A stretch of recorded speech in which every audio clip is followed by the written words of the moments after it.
ఉమ్మడి జిల్లా చరిత్రలో నెత్తుటితో తడిసిన పేజీలు ముగిసిపోయాయని జనం భావిస్తున్నా ఆ కోరిక తీరేలా కనిపించడం లేదు. జిల్లాలోని పెనుగొండ, ధర్మవరం నియోజకవర్గాల్లో దాదాపు 40 సంవత్సరాల నుంచి వందల మంది ప్రాణాలను బలిగొన్న ఫ్యాక్షన్ భూతం కనుమరుగైందని భావించారు.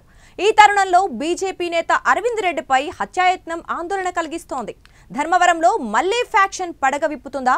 పరిటాల, వరదాపురం కుటుంబాల మధ్య తగాదాల గల కారణాలేంటో ఈ కథనంలో తెలుసుకుందాం.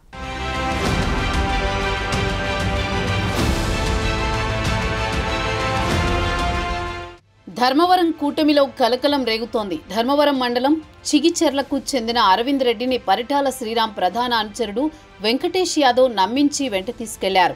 ఎర్రగుంట్లలో పని పూర్తి చేసుకుని తిరుగు ప్రయాణంలో చెన్నై, కొత్తపల్లి దాటారు. ఆ తర్వాత హైదరాబాద్ నుంచి బెంగళూరు వెళ్లే 44వ జాతీయ రహదారి పక్కనే ఉన్న తాటిబెల్లం డాబా వద్ద టీ కోసం ఆగారు.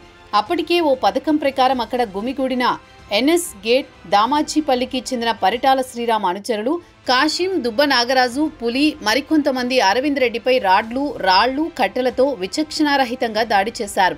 పరిటాల శ్రీరామ్కు మోకాళ్లపై కూర్చుని చేతులు జోడించి వేడుకోవాలని, ఆ వీడియోను తాము వాట్సాప్లలో షేర్ చేస్తామని చెప్పారు.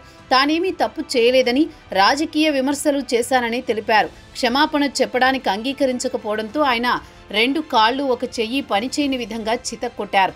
ఆ దెబ్బలకు తట్టుకోలేని అరవింద్ రెడ్డి గట్టిగా కేకలు వేశారు. దీంతో చుట్టుపక్కల ఉన్న జనం పెద్ద ఎత్తున రావడంతో వారు ఉడాయించారు.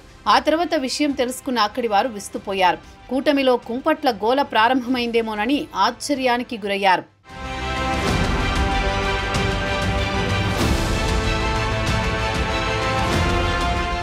పరిటాల రవి, వరదాపురం సూరి 3 దశాబ్దాల క్రితం మంచి మిత్రులు. పరిటాల రవి రాజకీయ అరంగేట్రం చేసిన తర్వాత ఆయన ఎమ్మెల్యే కావాలని తప్పించిన వారిలో వరదాపురం సూరి ఒకడు.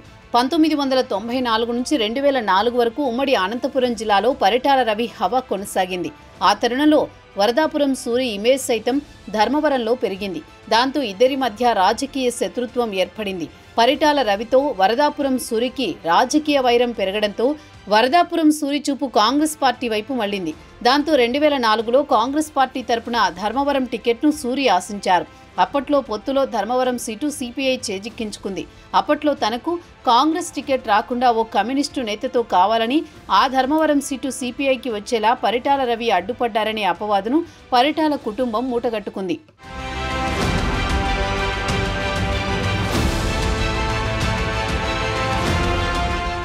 2004 ఎన్నికల అనంతరం 2005 జనవరి 24న పరిటాల రవి హత్య కాబడడంతో సూరి చూపు టీడీపీ వైపు మళ్లింది.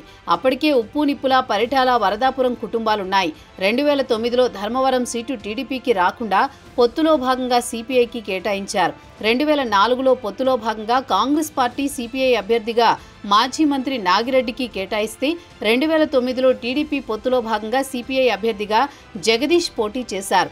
ఆ 2 ఎన్నికల పొత్తులు వరదాపురం సూరికి చేదును మిగిల్చాయి. దాంతో 2009 ఎన్నికల్లో వరదాపురం సూరి స్వతంత్ర అభ్యర్థిగా పోటీ చేసి 2వ స్థానం కైవసం చేసుకున్నారు. ఆ ఎన్నికల్లో ప్రజల్లో వరదాపురం సూరి సత్తా చూసిన చంద్రబాబు 2014 ఎన్నికల మునిపే ధర్మవరం టీడీపీ అభ్యర్థిగా వరదాపురం సూరి పేరును ఖరారు చేశారు. దాంతో 2014లో వరదాపురం సూరి ధర్మవరం టీడీపీ అభ్యర్థిగా విజయ ఢంకా మోగించారు.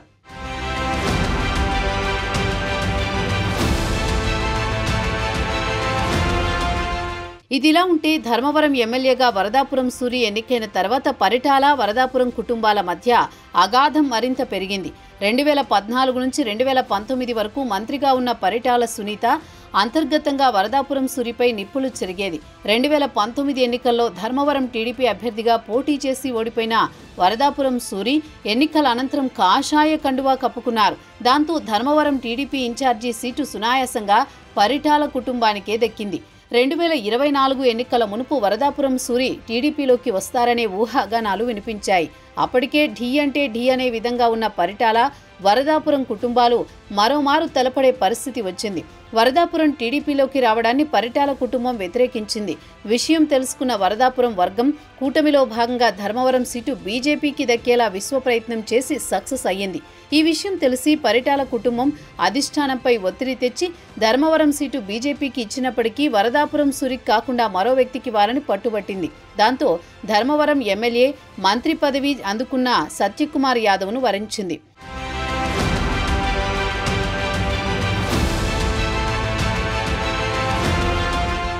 ఆ తర్వాత సైతం ధర్మవరం కూటమిలో అంతర్గత విభేదాలు ఒక్కసారిగా భగ్గుమన్నాయి. ధర్మవరం మున్సిపల్ కమిషనర్ వ్యవహారం టీడీపీ బీజేపీల మధ్య దూరం పెంచింది. కమిషనర్ బదిలీ అనంతరం ధర్మవరంలో బీజేపీ జోరు పెంచింది. బీజేపీ బలపడితే తమ మూలాలను దెబ్బతీస్తుంది అన్న అనుమానంతో వరదాపురం సూరి అనుచరుడు అరవింద్ రెడ్డిపై దాడికి ఒడిగట్టిందనే వాదన వినిపిస్తోంది. టీడీపీ నేత తాటాకు చప్పుళ్లకు భయపడే పరిస్థితి లేదని వరదాపురం వర్గం తెగేసి చెబుతోంది. ఇరు పార్టీలు కూటమిలో ఉండడంతో ఈ వ్యవహారం పోలీసులకు తలనొప్పిగా మారింది. కరవమంటే కప్పకోపం, విడవమంటే పాము కోపం అన్న చందంగా పోలీసులు ఎటువైపు చెప్పలేని పరిస్థితి తయారైంది. ఇలాంటి విషయాల్లో అధిష్టానమే జోక్యం చేసుకుని సర్ది చెప్పేలా చర్యలు చేపట్టాలని అటు పోలీసులు ఇటు ప్రజలు కోరుకుంటున్నారు. మరి అధిష్టానం ఇరు వర్గాలను ఎలా సమన్వయం చేస్తుందో వేచి చూడాలి.